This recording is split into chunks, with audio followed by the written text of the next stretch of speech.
Hello, hello, hello. Welcome to phase two, live number two of the DIY brand. I'm really, really excited. I hope my microphone is on. It is. We're all good. Um, Welcome to the next phase of our work.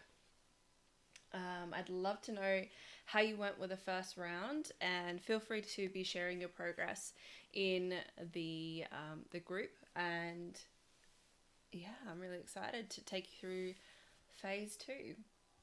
If you are live with me, feel free to leave a comment and let me know that you're around. But otherwise, we can get straight into it.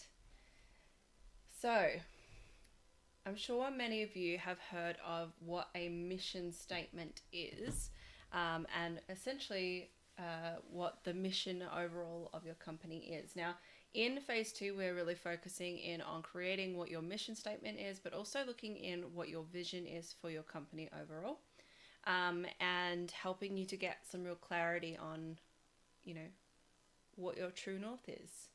Hello, hello. So let's get straight into it. I hope you've got your workbook ready. So we're going to look back. We're going to take some of this process is a little bit of reflecting, and you're going to be looking back. I just realized I'm not sharing screen, so that probably would help if I did that. There we go. That would probably help, right? Okay. So phase two, the mission, creating your mission statement. So on our first page, we're going to be doing a little bit of reflecting back into what we have previously kind of looked at, but those things that we've previously looked at are going to really help you lean into what it is that you're here to bring as a company or as a business or as an individual. So the first thing that we want to look at is what are your top three values as your as a brand and as a human, just in general.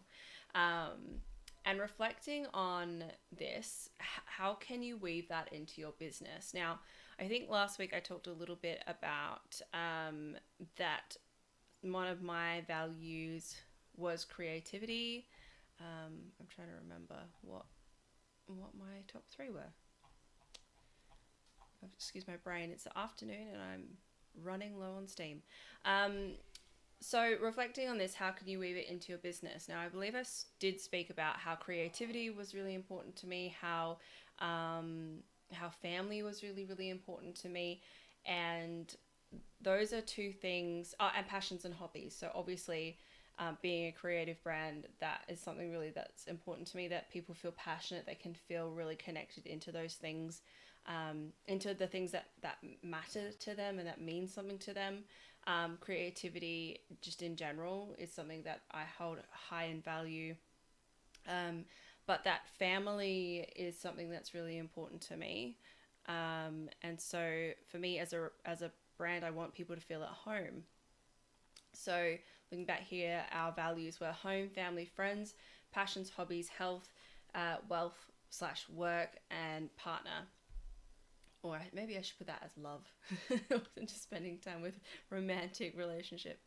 Um, but family is really, really important, and home is really, really important to me. So I want people to feel like they're at home, and that they feel connected, and passions and hobbies are really high up for me. And so those three things I hope are reflected in my branding. And also, I think wellness. I know that's not top three. I know I'm talking, there's a lot. There's a lot. Um, so maybe if you can't decide on three, it's okay if you pick four, but we want to try and niche it down. And if it's easier, maybe pick one. So reflecting on this, how can you weave this into your business? So good way to look at this is, if, say for instance, your value is home, how do you want people to feel when they come into the connection of your business? Maybe you are working with a brand that or developing your brand that is to do with lifestyle or home-based decor, or maybe it's about you're a lifestyle guru, but you do stuff in and around minimalism or home organization. Maybe your value is family, and that value would reflect well in the sense of like, well, why family? the question would be, why family? Well, family creates community. It helps to build connection. Thank you, Lisa. So your top three is health, family, and wellness. So for you, looking in at your business, you're able to look at, well, for health, what is that? How can you weave that importance of health into your branding? And so that may be either through the colors. So often when we look at colors, things like yellow really like talk about good health, or green. Green often is used for wellness companies and wellness brands, or things that are very clean looking. Um, so clean lines, or often you'll see wellness brands that'll use pictures of nature, because that often represents health and well-being, like that abundance is there.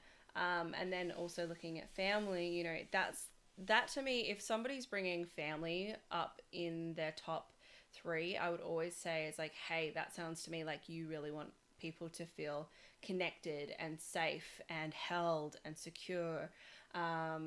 So definitely looking in at those areas of things. So hopefully that makes sense. So reflecting on this, how can you weave that into your business? So yeah, if it's family, or if it's health, like maybe you're making videos on your with your branding in and around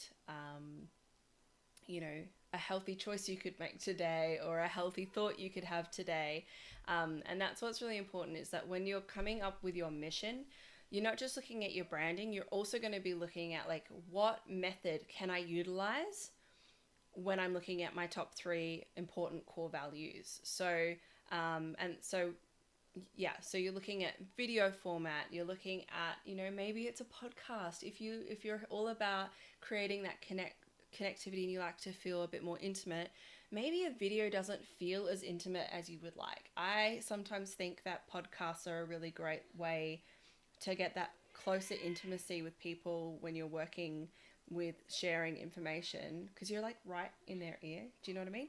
So what ways can you weave these values into your business, and it'll help you get more clear on what outlets that you want to do that. Also looking at like, if you were looking at, say for instance, where we go here, passions and hobbies. A great one that you could do for passions and hobbies is, maybe you're an artist and you want to share maybe some printables of things that are like a coloring in book or a coloring in page once a month with your community, so that they can really get in and be creative and have time for their hobby.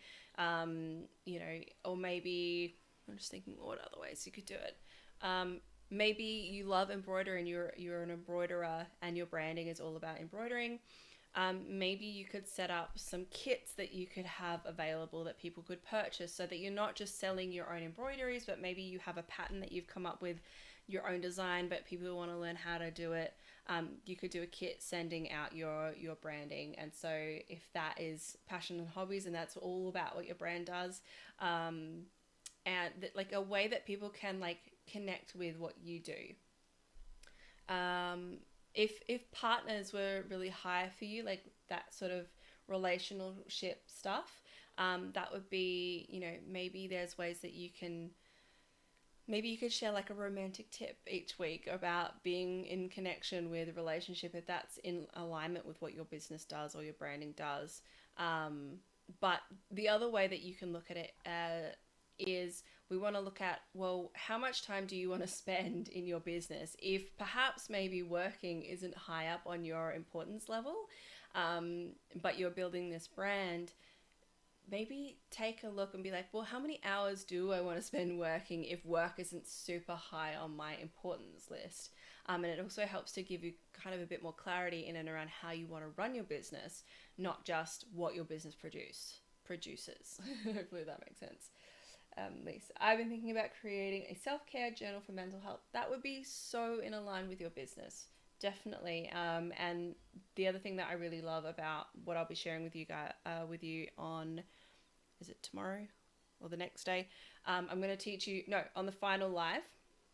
The final live, I'm teaching you how to outfit your website, or a website. But I'm going to also show you a little bit on how you can create some journals or some side products that can kind of go along with your branding, and a way to like outfit that using Canva as well. Okay, next question.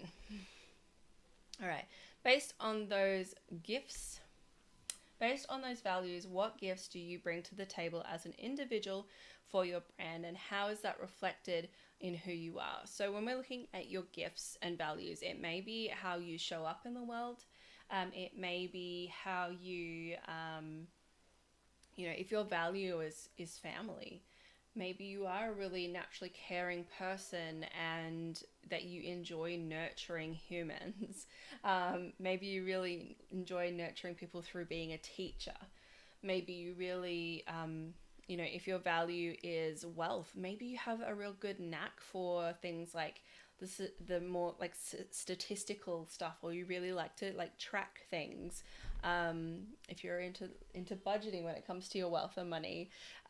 So what are your gifts and talents in and around your values that are going to help you give the most to your brand and business? But also when you're looking at that, it might be worth you looking and seeing, okay, well, where are my downfalls? That's probably a question I should put in the book. What are your downfalls in and around your gifts and values, and where could you improve? Or maybe you need to hire out for certain areas of your brand and your business that you're creating. The next one is, what kind of person do you need to lead this company based on your values and brand values? And I think this is really kind of important, and a way that you could connect into this if you struggle with just like coming up with like who you need to be. You could do like a meditation about, a future version of you. So if your company was to be wildly successful or even mildly successful, what kind of person would you need to be in order to step into running this business? I think that often when we start our brands and start businesses, we think about, well, this is who I am now, and we don't imagine our possibility and the person who could really drive it home. If you are struggling to start something, struggling to move forward on something, what things do you need to do in your everyday life that would line up with you being this person who really holds their brand values? It may be that you really do value family, but you don't really take a lot of time to develop that connection within your family, and you don't take time to develop that feeling of connection with your community because maybe you don't have the skills to do that. If your values are health and wellness, do you take time for your own health and wellness? Are you walking the talk? I think that there are a lot of brands out there that are not based on integrity, and that are not necessarily based on, building something of maybe substance, because it's not coming from an honest and authentic place, because maybe the person that runs the company really doesn't give a crap about the yoga pants that they sell, or maybe they're just trying to do it for money, because they want an income and they're not really passionate about it. So if you've got to work for money, I'm of the belief that if you have to work for money, do something that you care about, because at least then you are going to put in effort to be there, and that you will show up more for that.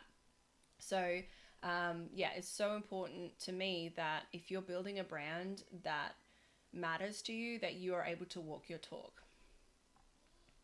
But then also, that's going to create more magnetism. I think that's something that we forget, is that when you are in the joy of what you do, it creates more magnetism. It brings in more opportunities for you to grow as a business, and people are going to be attracted to working with you. So that's also, a bonus of doing that.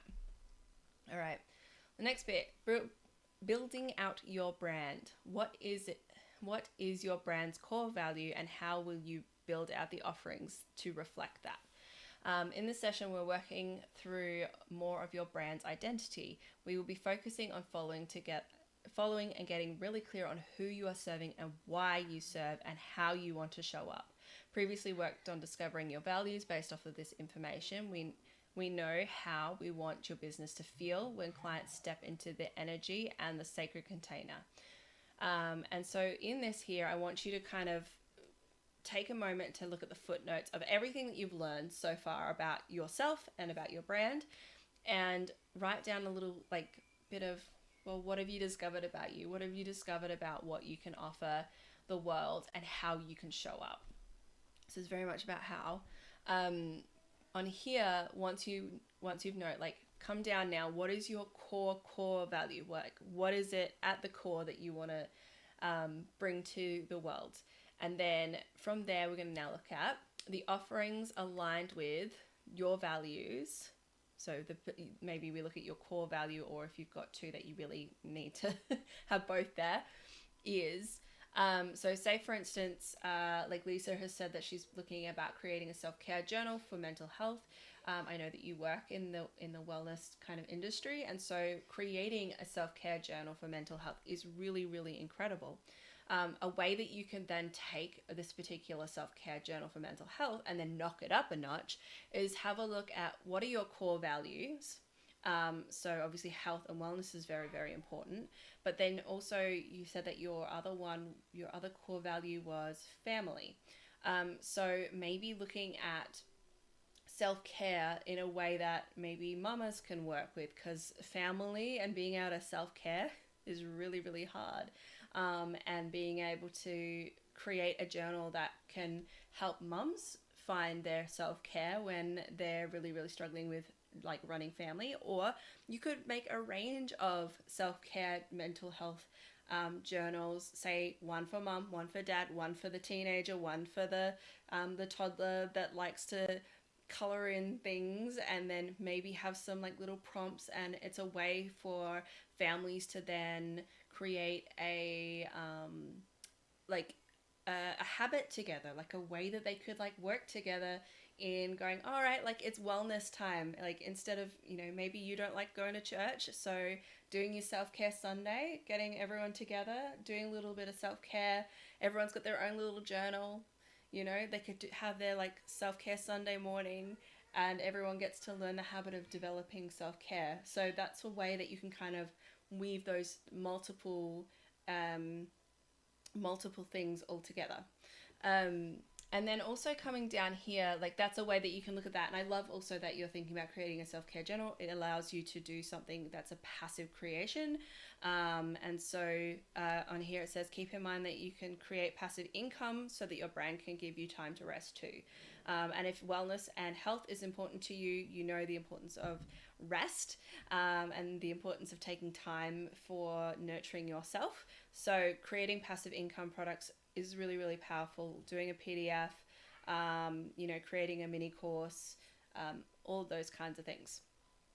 And then additional values. If there are some values that were not your core values, but you can think to bring in down here, or maybe there's some values that you've thought about and come up with that weren't in our original kind of lineup of things, then that's a way that you can kind of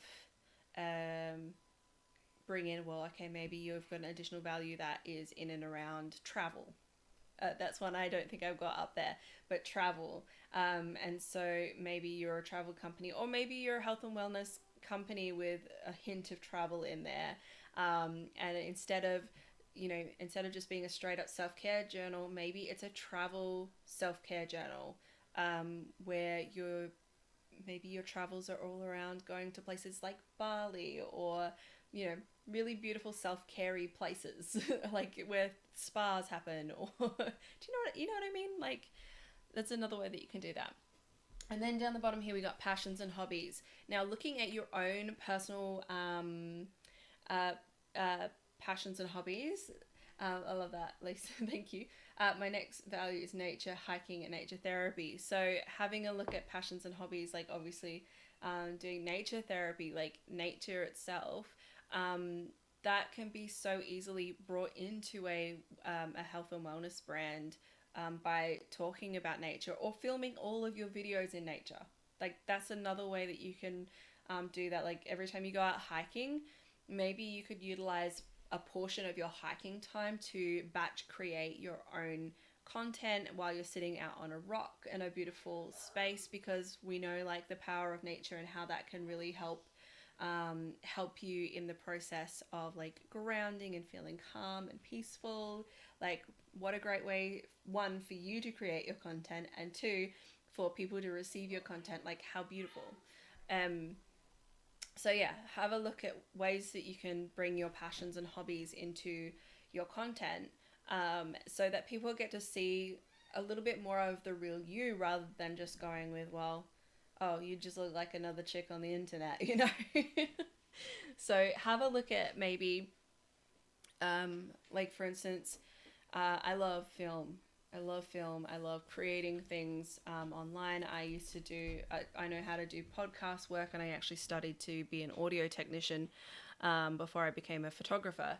And so, my big part of my passion is teaching people how to utilize things like different tech related stuff that maybe I was like, well, hey, why don't you why don't you try out this particular microphone, or like sharing with people wherever I can about the little tips and tricks that I've picked up in the trade, because it's just a passion for me, but I don't necessarily utilize it all that much. Um, or like I like to talk about, my favorite things that I come across here and there, or go on tangents because my ADHD enjoys doing that. Hang on, my cat really wants to come in, so one second. This is Pixel. She's our little girl. Yes. All right. Where are we? The mission. Okay. So this is kind of the focus in on your community now. Who is it that you want to help? What is your ideal customer base? But also, because now you know your core values and stuff, it helps you to also realize, like, well, what people are going to match my vibe? What people are going to come and meet with me where I'm at, and then help you to kind of foster that kind of community. So your first question is, who do I want to help? So you can get really specific here, or you can be general, but the more specific you are, like, the easier it is for you to then build out your community. So for me, if I was writing on here, who do I want to help? I really want to focus in on helping people who are building their brand and that are on a DIY budget. That's what I created the DIY brand kit for. So sometimes you'll have offers that are more specific to certain people. Maybe it is a women's workshop, or a women's, like a women's nature hike, or maybe you take a group of women out to go nature hiking together for a way to build that type of kind of family-based community stuff. So people who are struggling with fear and anxiety. So there you go. You know who you want to help. People who struggle in particular with fear and anxiety. So who is your ideal client? What do they look like? What are their needs and their desires? So perhaps their needs are to overcome their anxiety, or maybe their desire is to understand their anxiety and to help them. So you'd want to help them to overcome that. Then you've got, what do you want to foster in your community? So if one of your values is family, maybe it's to help people overcome anxiety to be able to then feel safe in developing community. Maybe you're wanting to foster in your community itself. Hang on, did I go too far? What do you want to foster in your community? If you wanted to foster in your, so when I'm talking about your community, that could be your Facebook groups, it could be your Instagram following, it could be your YouTube following, it could be a support group that you regularly have that you work on helping, it could be your hometown. It just depends on where your community is based. And sometimes it may be that your community is, for instance, TikTok. Maybe it is YouTube, and from there you're able to go, okay, well, how do I want to foster that? What do I want to foster? Do I want to foster them feeling safe to be able to communicate and share and show up? Do you want to foster the importance of like healthy actions or self-compassion, or and it doesn't just have to be, if you're in the wellness industry. Maybe you are in the industry of home decor. Well, do you want to foster creativity? Do you want to foster, um, you know, minimalism? So, or like even just home organization, and you've created a cool line of products to help people um, keep things in order, or you've got a checklist that you want to sell, um, then what do you want to foster for the individual client? So obviously that would be tailored depending on the person that you're working with or the industry that you're working with. But maybe, yeah, like if it is a home decor place, maybe it is helping people to have products that are budget friendly. If that's important to you. So maybe money isn't high up on your importance list, or maybe it's about creating budget friendly things, or maybe it's high end luxury things. It just depends on what your values are. Then we've got, how will you foster growth, grounding, and self connection with your community? Now, I think that this is really a powerful question to ask. Um, I believe that the new world, or the new way of business, is to really help people make informed, grounded decisions. And I think that comes after a lot of work on not believing that there is a lack of people out there that want to work with me, or the lack of people out there that are willing to show up when they are in total alignment with you. So I think the importance of helping people make grounded connections is also a healthy way for our world to become a bit more sustainable. But also like knowing that the new world is truly built off of us showing up as individuals, and because we show up as individuals, there will never be a lack, because there's not 100 people trying to be a particular, guru, where this is the only way and this is how you get everything.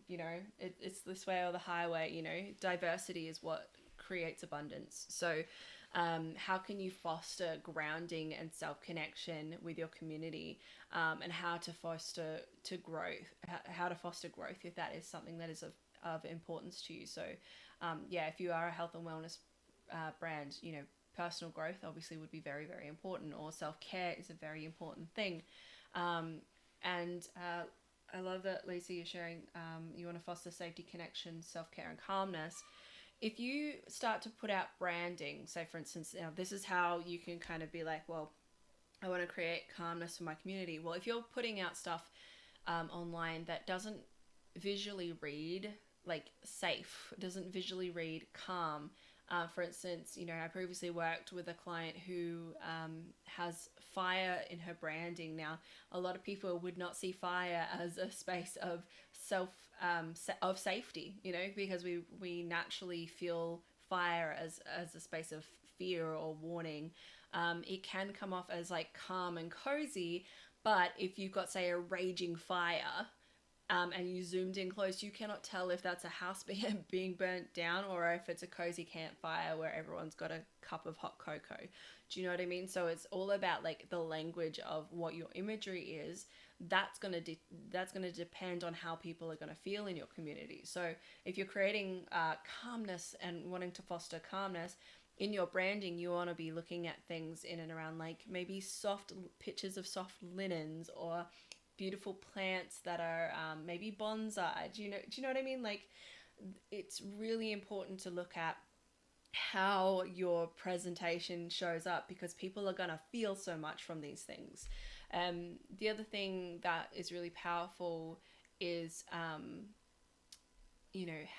if you want to foster growth in your community, the other way that you want to look at that is, so yes, you are a part of your community, so how can you grow as a brand as well as fostering people where they're at? And so allowing yourself to try new things, or maybe like once a week you have a day where you try something different with your brand to allow growth.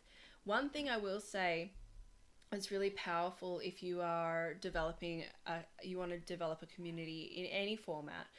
Showing up as consistently as you can is so, so powerful. Even if if you show up consistently, like if it's only once a week live, or even if you've got a podcast, maybe it's once a fortnight, or a YouTube channel once a fortnight or once a month. If you can find a way to create some form of predictability, you're going to help to create that sense of grounding, or a feeling of safety to your community, no matter what you do. So, and I will say from my own experience, where I have when I have shown up consistently for my brands or my businesses, it has created a lot of abundance. It has created a lot of safety and connection, and people want me to come back and they want to connect with me. And whilst there are times where I am not able to show up consistently because of family reasons or whatever, I think I've fostered a community that really honors seasons of life and honors me as an individual, because my branding does predominantly revolve around me and my evolution. And I love that about my community, that everybody shows up for me, even when I'm just like, hey, like, I'm just too overloaded at the moment, or I'm in chronic burnout right now, but I'll be back. Like, and that's the fun thing of being neurodivergent, is that like we have burnout quite often. We experience those things quite often, but having a community that knows like, hey, I will be back, like, don't worry, I'm not gone forever, has really helped. So the next part here is, how will you show up as a business owner, a leader, and a brand? And so that's a really big question. It's really, really important to note. So for me, one of the things that's really important, one of my core beliefs that's important, is to show up as in integrity and authentic, as much integrity and authenticity as I possibly can. And as long as I show up like that, as well, with a big dose of self-compassion and compassion to others, like that's how I want to show up for people. And I will always do that. So finding have a minute to just really think about how you really want to show up, the person that you want to be. And also, you know, maybe you are a bit more of a stern leader, or maybe you are, you know, the nurturing type, like whatever that looks like. Yeah, pop that there. And then the last thing is, how often do you desire to work, ensuring that you have a good work-life balance? I wish I'd thought about that before I started a lot of new ventures. Young me thought, okay, it has to be all or nothing. I have to be completely in all the time, showing up every day, posting every day. And now I just don't believe in doing that. I don't believe in pushing every single day. And I also think that a lot of you know, a lot of social media and apps and stuff like that, they're designed to make you push and show up every day. But I think there's a power to having a set schedule of like, hey, this is when I'm going to do it. Maybe you want to only work 2 days a week. Okay, that's great. Awesome. Then you need to find ways to schedule in stuff so that it shows up on your social media, so that it can create movement into the algorithm. You've just got to find that out, but you have to then also look at, all right, well, I only want to work 2 days a week. Can I hire someone in to run my social media? Or maybe you're happy to work 5 days a week, but you definitely do not want to work Fridays and Saturdays, or you definitely don't want to work Sundays. Find your balance, find what feels right to you, and then outfit your brand and outfit your business model from there. And start like calling in the people that can support you as a brand as it's growing. And also remember to call upon help just before you think you need it. Like, don't wait until you're drowning to call for help. It's really important that you call in people before you think you may need them, and see if they're a good fit. And if they're not a good fit, or if it's like you don't need it so much, then you can let them go. It's okay. You're not obligated to forever keep people in your business, nor are you ever obligated to forever keep your business. That's the best thing about being your own boss. You choose what you want to do. All right, so the mission continued. What kinds of support can you hire on as your work grows? So just like what I was saying, do you need to call in an admin person? Do you need somebody to be your social media manager? Do you need a marketing expert? Do you need a just a general manager? If you're somebody who is on social media, maybe you could get somebody to help you find brands to work with. There are, you know, so many different things. Like maybe you need a literary agent if you're a writer. Like, what does it need to do? What who can you hire on to help your brand grow? Or for instance, you could hire me on to set up your website if that's what you needed to do. Like, who do you need to hire on? Then the next one here is, what is your long-term vision and hope for the brand in the next 5 years? So I think these are really big questions, and I know for a lot of people, like, I don't even know. I don't even know. And this is where we're moving more from being just, it's less of a mission and more of a vision. Like, what's the vision that you kind of have? Like, if you close your eyes, take a couple of breaths in and out, and have a feel into that future version of you with this particular brand and this particular company. And what do you see for yourself in the next 5 years? Do you see a online business? Do you see a, maybe you're opening a restaurant and you're branding your restaurant? Do you see it turning into a chain of restaurants? Do you see it just absolutely flourishing? Like, the plan is to just flourish for the next 5 years where I'm at, and just build it out from there. Or, you know, do you want to shoot for the moon and just like go for it and try and grow as quickly as you possibly can? And then having a look now, you've seen the 5 years ahead of you. Now we want to see 10 years ahead. So adding another 5 years on top of those 5 years. 10 years from now, what does your brand and vision look like? And what lives have you touched? What spaces have you changed? What kind of leader have you been? What do you see for your brand in 10 years' time? I think that those two questions are pretty hard, especially if you're like me. I don't really like to. I love to vision big, but I really struggle to stick to the plan. So it's definitely worth having a little think about it. Maybe something will come up for you emotionally that maybe you haven't thought of about for your brand yet. Okay, moving on to the next question now. What are your must-haves in your business, e.g., time to work, income goals, community goals? So I think this is a really fun one to kind of think about, and having these goals and stuff in mind as well. It's a good way for you to look back at your business as you're traveling along, going, hey, am I meeting the goals? Because you can start a business and just start growing, and you know, it happens and you can just let it happen. Like, that's okay too. But at the same time, if you're not hitting some kind of income goal or community goals, like, how do you know where the line of success is for you? Like, what, because otherwise you're going to just be going like, well, I just want more, I just want more, I just want more.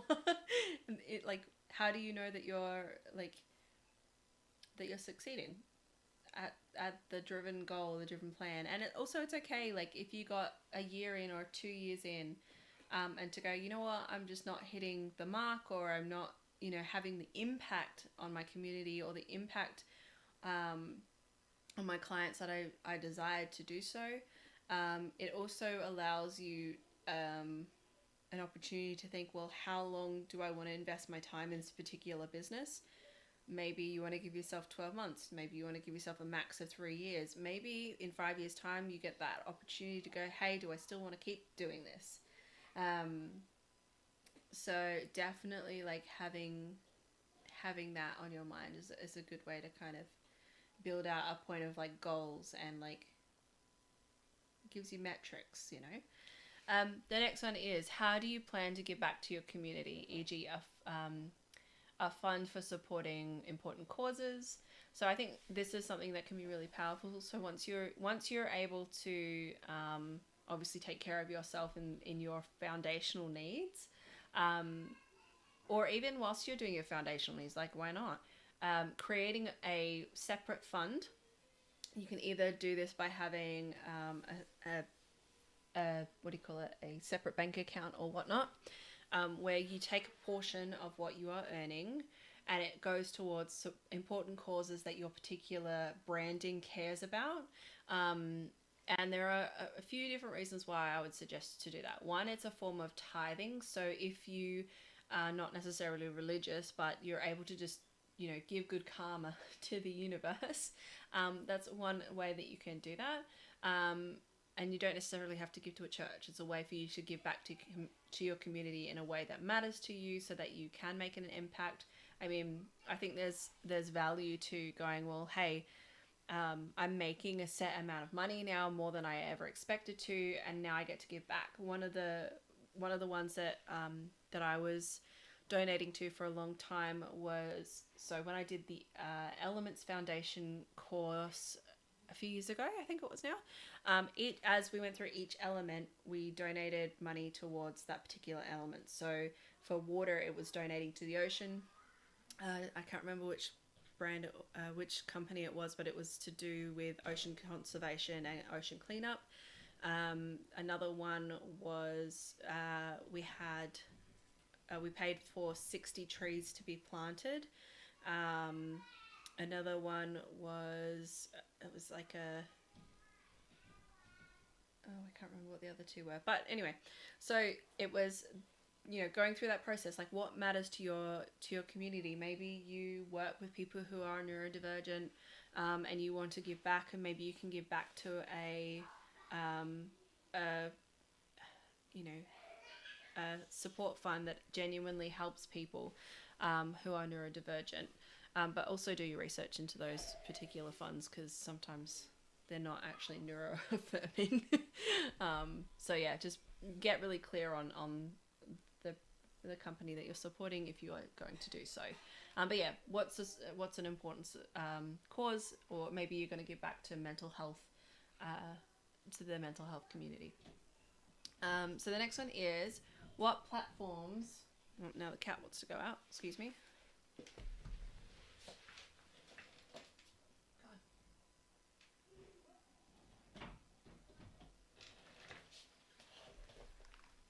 So the next question was, what platforms excite you to use, and how will you show up online to promote your brand? This is something really important to ask. I think a lot of people just jump on and expect that they have to be on Facebook, they have to be on Instagram, they have to be on Pinterest, they have to be on TikTok, they have to be on YouTube. They have to have a podcast, like, all the things. But when I work with my clients one-on-one, I love to look at their human design. If you don't know what human design is, really recommend you check it out. But a part of human design is that there are different types of people's energies and how we work in the world. And in particular, like, the biggest population of people in human design are generators and manifesting generators, and a big part of their work is like, don't just show up and do stuff because you feel like you have to. Why don't you show up and do stuff that brings you joy? Because if you do that, like, you will life will be good, like, truly life will be good. So but I love the idea of, like, how can you find the platforms that you really love working with, and then show up doing that. If you love producing film, then why not give long form film a go and do YouTube? If you don't particularly like doing that, but you do kind of want to play around with video, TikTok's a great way to do that. It's short form videos that can be easily uploaded, and the TikTok growth is pretty good if you find your community. And then maybe you're you are a visual brand, but you don't necessarily want to do video format. Then maybe Pinterest might be your way to go. Maybe you want to start a blog because writing is your jam. You know what I mean? Find things that really matter. I think also Facebook is actually a great one for if you're about community. And also if you're wanting to connect to an older generation, I find that it's very multi-generational friendly. So definitely utilizing it for that. Also, Facebook community, like Facebook groups, I think are actually one of my favorite ways to kind of hold my community, because I just think it's just easier to utilize, and everyone can be there, and they don't have to be always busy in there, but they're just there. You know what I mean? Okay, so now we're looking at the mission statement, and I'm going to zoom in a bit because I'm feeling a bit blind. Okay, your mission statement. Take your above knowledge now about your brand and create two statements that encompass your brand. One is a mission statement and one is a vision statement. What will you do as your mission, and what is the greater vision outcome for those you will touch with your brand? So I wanted to give you an example of a mission versus a vision statement because I think it kind of helps to make it a little bit clearer. So this is IKEA's mission statement. IKEA's mission statement is to offer a wide range of well-designed functional home furnishing products as prices so low that as many people as possible will be able to afford them. And IKEA's vision statement is to create a better everyday life for many people. So if you were to look, say, for instance, at your wellness brand, you're able to look at, okay, my work here is to help people overcome fear and anxiety through multiple different methods. And then maybe your vision statement is to create a better existence for people struggling with anxiety and fear. Or even to see a world with less anxiety and fear, or to see a world with people who have better tools to utilize in overcoming anxiety and fear. So there you go. And that's it. we're at phase 3, the design. So hopefully today's class has given you some good food for thought and some things that you can kind of really like nut down into and really, really think about. Next week, we are going to be working in on the design. I'm really, this is where we get to be creative. This is where we get to get expressive. This is where we get to have fun with it. And I cannot wait to see. So if you are in the group, I would really, really love to see your mood boards that you came up with from last week. By doing so, I can help you build out your brand, if you like, next week. Otherwise, we're going to be really stepping into this next phase, which is obviously starting to build out a actual brand board, and eventually really getting clear on what those brand things are. I'm going to show you how to utilize Canva to do so, and we can really get some clarity and hopefully build out your brand next week. So I can't wait. I think it's going to be really fun. And I will be back with you at 10:30 next week instead of 2. So thanks for being here today, and I cannot wait to see you next time. Bye.